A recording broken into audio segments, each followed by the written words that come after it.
The autumn leaves danced across the pristine grounds of the Whitmore estate as 28-year-old Victoria sat in her wheelchair, staring out at the world she could observe but never fully join. Her long blonde hair caught the golden afternoon light, and her elegant pink dress spoke of a life of privilege, yet her blue eyes held a weariness that no amount of money could cure.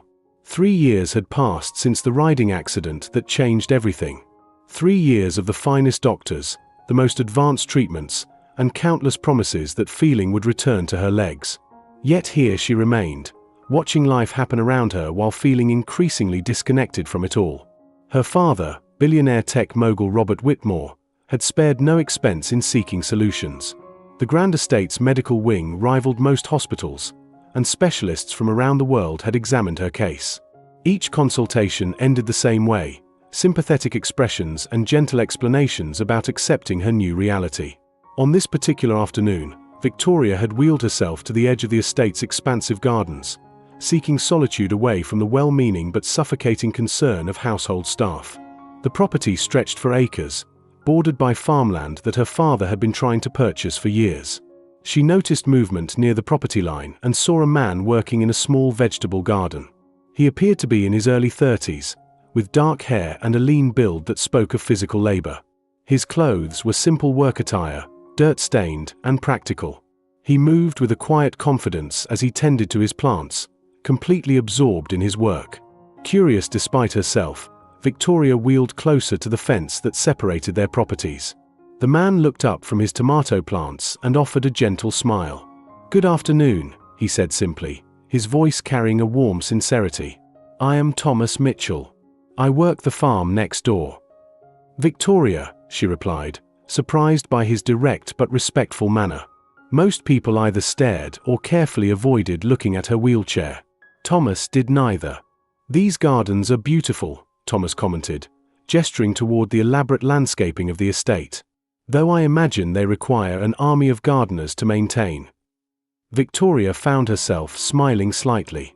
"Indeed they do. My father believes in perfection in all things." Thomas nodded thoughtfully, then returned his attention to his plants. "Perfection has its place, but I have always found that the most resilient plants are often the ones that grow in challenging conditions." Something in his words struck Victoria. She found herself returning to the fence line day after day, drawn by Thomas's quiet presence and their easy conversations. He spoke of seasons and growth, of patience and the hidden strength that lay dormant in seeds during winter. "You speak as if plants were people," Victoria observed one afternoon after Thomas had described nursing a frost-damaged apple tree back to health. "Are they not similar in many ways?" Thomas asked gently. "Both can endure trauma that seems devastating, yet find ways to heal and grow stronger. Sometimes they just need the right conditions and someone who believes in their ability to recover." As weeks passed, Victoria learned more about Thomas's background. He had inherited the small farm from his elderly uncle and had spent years learning traditional farming methods alongside modern techniques. He possessed no formal medical training, yet his understanding of healing seemed to run deeper than anything she had encountered in sterile hospital rooms. "My uncle used to say that healing comes from many sources," Thomas shared one crisp October morning. "Medicine certainly has its place, but so do hope, purpose, and connection to the earth itself." Victoria found herself looking forward to their daily conversations more than anything else in her carefully structured days. Thomas never treated her condition as something to be pitied or fixed. Instead, he spoke to her as an equal, sharing stories of his struggles to keep the farm profitable and his dreams of creating something meaningful with the land.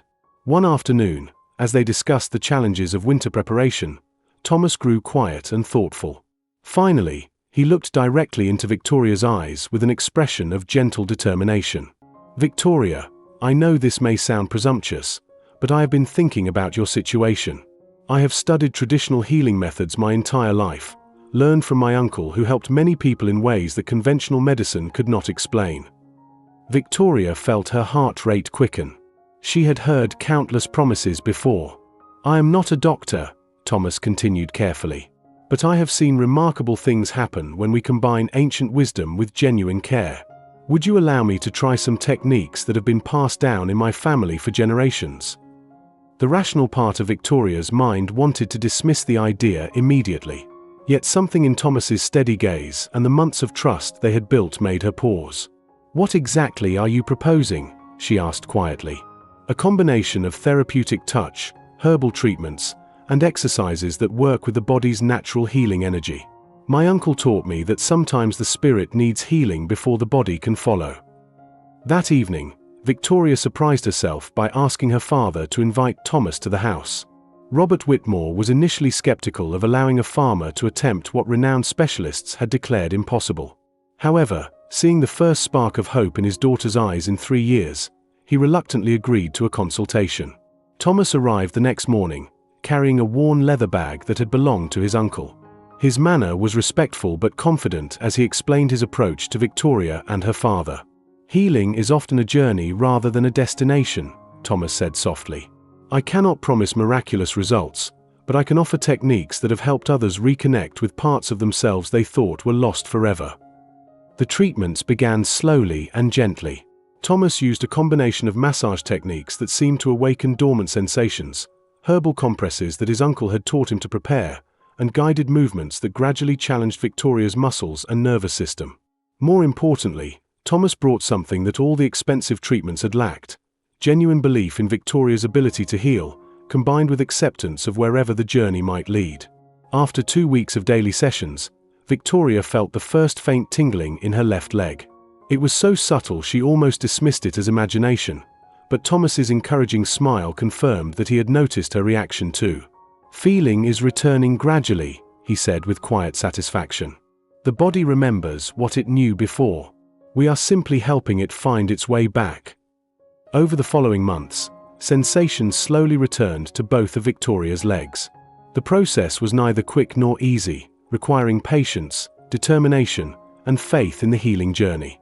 Thomas was there for every small victory and every frustrating setback, offering steady encouragement and adapting his techniques as her body responded. The breakthrough came on a snowy December morning. As Thomas helped Victoria through her daily exercises, she suddenly gasped and looked down at her feet. "I can feel my toes," she whispered in amazement. "I can actually feel them moving." Thomas smiled with tears in his eyes. "Your body has been working hard to heal itself. We simply gave it the support it needed."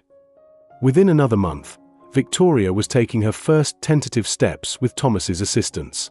The feeling was not complete, and she still relied on her wheelchair for longer distances, but the return of mobility represented something far greater than physical healing. "You gave me back more than the use of my legs," Victoria told Thomas as they walked slowly through his winter garden. "You gave me back hope and the belief that healing comes in many forms." Thomas took her hand gently. "You always had that strength within you. Sometimes we just need someone to believe in us until we can believe in ourselves again." As spring arrived, Victoria continued to grow stronger, and her relationship with Thomas deepened into something neither had expected. They had discovered that the most profound healing often comes not from expensive treatments or elaborate facilities, but from genuine human connection and the patient belief that recovery is possible. Victoria's father, witnessing his daughter's transformation, abandoned his plans to purchase Thomas's farm and instead invested in expanding the small operation into a healing center that combined traditional and modern approaches to recovery. And Victoria learned that sometimes the most powerful medicine comes from someone who sees not your limitations, but your limitless potential for growth and renewal.